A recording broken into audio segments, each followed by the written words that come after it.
The Jeep is angry. It hasn't had its Prius sacrificed for its dinner yet. Not just teasing. So I just realized, it just dawned on me that the calendar and I have swapped a little over a month since I've gotten this thing, so I figure I'd give you guys a 1 month update.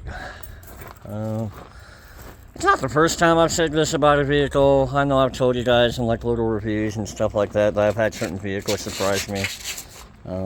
That Nissan Leaf was one of the ones that kind of surprised me. This Jeep is another one of the list that kind of surprised me. I used to knock on these things quite a bit, to be honest with you. I was always like, yeah, they're cool, and you know, there's a huge community behind them, very huge community behind these things, but I always looked at especially the older two-doors, I'm like, they only hold 4 people, it's a pain in the butt to get 2 in the back, and they're just, especially in this one, there just isn't any cargo room. I mean, in my opinion, this thing would not be a very good grocery carrier. And yeah, I mean, even on the few grocery runs I've done with this thing, it is kind of a pain in the butt because, again, just not a whole lot of cargo room. So there you go. Anyway, so you're probably asking, why has it grown on me? Well, this thing just seems energetic. I don't know. I get happy driving this thing. I'm like, it's easy to park. You know, compared to driving big-ass trucks and stuff like that, definitely easier to park. I do like it when the weather behaves and I can get the top off. The front half, I like the ability of the front half to pop off because I'm like, if I just want to do like, you know, if I just want to get something off real quick so I can just kind of enjoy a little bit of a breeze, this half comes undone. But even the back half isn't too bad, but it's still a little bit of a chore to undo the top. So this is an aftermarket top, and one of the first updates. I think I finally got the darn thing to stop leaking. Bad news is I pretty much had to completely cover up the sunroof. So I basically went and got a piece of plywood, drilled it into the top part of the moonroof frame, covered the edges with Flex Seal tape, and then spread it over with Flex Seal. Waited about 48 hours. Then I took a bunch of all-weather duct tape and did multiple layers all the way around the edges, and then I sprayed Flex Seal over the top of that. Now, we haven't had like any of the torrential rains or anything like that compared to the beginning of last month when this thing was leaking all the time. But I've had it rain, you know, it still rained a little bit off and on, and so far, I mean, knock on wood, so far it's not leaking, which is really surprising. Like, really surprising. So, for those of you that are curious, I don't know, I know this is an aftermarket top. I don't know who the manufacturer of the top is, but if you're curious, the front half of the top, it's held on by 1, 2, 3, 4, 5, 6, I believe 7 clamps in that little bar that you can undo that nut, drop that down, the bar swings. So you undo all these clamps in the nuts, this pops off. I'd recommend taking 2 people to get it off. There's the bottom half of the old moonroof. You can kind of see the plywood from there. To get the hardtop itself off, it's about 3 on each side of those, I guess I call them lugs, because they screw into like little adapters that are on the bottom and the rail on the tub. It does have wiring for the brake light and the rear defrost, but it's not hooked up because this is a base level Jeep. It doesn't have provisions to run the rear heater.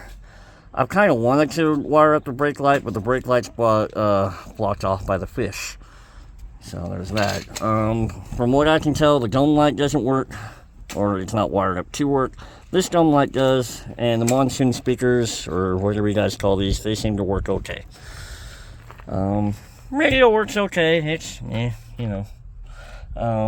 As I've mentioned in the first video, no AC in this Jeep, just either heat or vent. 5-speed, it's the only reason I got this Jeep, because quite honestly, it's probably just old thinking process, but I do not trust one of these with the automatics Parking brake. Seat heaters still work. Last I checked them. You know, with it being summertime, not really a need for them. At least not right now. Watch out, buddy. Doors work okay. This door can come off. Kind of a pain in the butt to get it back on, but it can come off. Window goes up and down just fine. Lock works just fine. Only thing with this door is this is kind of rusty, so yeah, might be replacing that. And you can kind of tell I kind of banged up the body a little bit trying to put the door on when I took the door off. Oversized tires. I kind of like these tires. I like them okay. So there's that. And then stock tire on here. Let's see. Fingers again. Now this door is going to be kind of my project door. It's definitely seen its better days. There's a crack down here in the door body. I don't know why. Door handle. I'm just thinking the linkage just wore out because yeah, it's kind of a bear that did it to open. But I mean, eventually it does open. It still needs the bar down here for the door strap to hook onto. Otherwise, it just swings open like that. But I still need to work on that. The door lock switch up here doesn't work, but it can still lock with the key. And yeah, it's like I said, I'm probably just looking at a rebuild job with this door. Or maybe just eventually buying some new doors. I haven't decided yet. All the gauges work. Headlights work okay. Previous owner said it was in a collision with the gear at one point. You can kind of see that with this finger. But I kind of feel like it kind of bumped the front core support. Because I feel like this headlight's definitely out of alignment versus this one. Because it kind of makes a weird pattern like that at night. So fog lights work great, but because they're way up there on the pillar, I don't run them very often. Just because, well, can't really run them on the highway. You'd be blinding people all day long. I love these mirrors. I don't know why. Just it's kind of, you know, just I love the mirrors. What else can I say about them? I mean, except that they're not powered, but I still love them. What else can I tell you guys about this thing now that I've been rambling on for about 7 minutes? Yeah, just not a whole lot else to report on the Jeep. I've been getting about 14, 15 miles to the gallon with my driving, if you guys are curious. It's a 15-gallon tank, and I know I use a little less than a half tank if I take this from down here in Pueblo up to southern Colorado Springs and back. Roundabouts about a half a tank, maybe less. So it's probably 20, 25 to go up to the Springs and back in this thing. And for those of you that don't know, this has the 2.5 straight 4 in it. No, it doesn't have the more popular 6, but hey, the popular 6 cylinder, sorry. I think I'll go ahead and try and get the hood up. Kind of a bear when I'm on my own because the hood prop, it can come out, but it's kind of a fight. So usually if I lift the hood for any reason, I'll just prop it up on the windshield gently. So see if I can do this with one hand. There we go. Get down, buddy. Listen, William. He loves looking at engines and cars, so just kind of gotta try and keep him safe at the same time, especially when the engine's still hot. So, but there it is, the straight 4. Mechanically, hasn't really given me any problems. I'm pretty sure I've got an exhaust leak. Don't know where, but I'm pretty sure I've got an exhaust leak because I've got a nice little tick going when I first started up. Looks like motor mount and stuff down there. And yeah, so yeah, honestly, it's been a pretty good Jeep. It just seems like a very spirited vehicle to drive. Regrettably, I just, with life and work, I just really haven't had time to go hit the trails with it yet like I wanted to, but I am looking forward to that because I know that's what these were built for. So, but yeah, we'll give her a start and let you guys hear it. I'll probably call it after that point.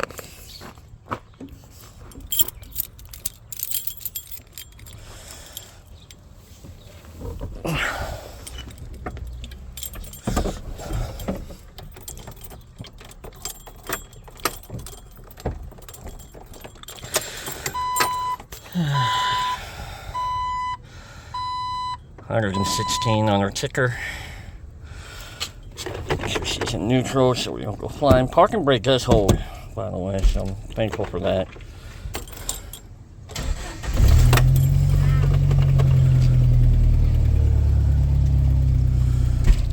There's that for you guys. In case you were wondering. Blower works just fine. Eventually I would like to get new vents for this, but kind of a low priority, honestly.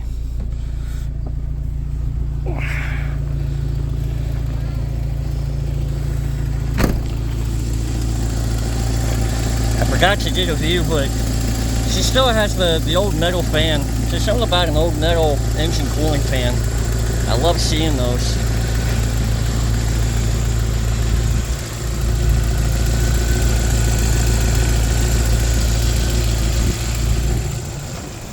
Yeah, I mean, I won't say she's like minty clean, but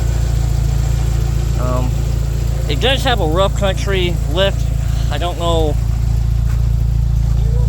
like what size lift or anything like that, but rough country. I can pop down here and let you guys see the underside. Get back.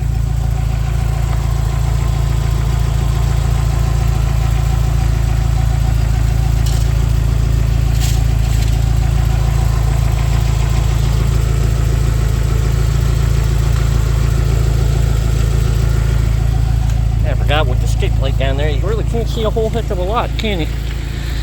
But that is the 1 month update on the Jeep, guys. Thanks for watching and hanging in there as I go through my journeys.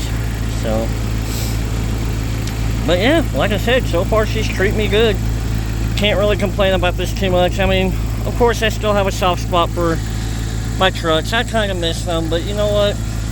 The price point this thing's at, it's definitely closer to what I can realistically afford, what my needs are, what my wants are, stuff like that. Just to me, it just fits the boxes better, so to speak. So there's that.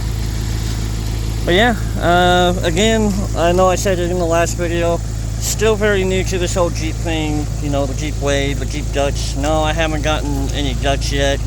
Actually, I've gotten a couple of waves, you know, waves back. I was actually down here in Pueblo running down 4th Street the other day, and I had a guy pull up next to me in a 92 YJ, and we basically said what's up and stuff like that. So that was kind of cool. But yeah, especially, you know, compared to, for the most part, most of the time I just see the newer Jeeps, you know, the JKs, and I forget the 2-letter designator for the generation after that, the ones that are newer than 2018. Those are the ones I'm seeing all the time. And I tell you guys what, I mean, I can understand William, stop it. Stop it. I can understand the desire for the newer ones, especially the 4 doors. But I still feel like these had a better build quality. AMC was definitely still involved with this generation. You go for generations after this, and I hate to say it, you can definitely tell Chrysler was involved. So, again, my opinion, so. But yeah, sorry, I got sidetracked. But again, if there's something you guys want to see, or just maybe something you know that I haven't been aware of, let me know. Thanks.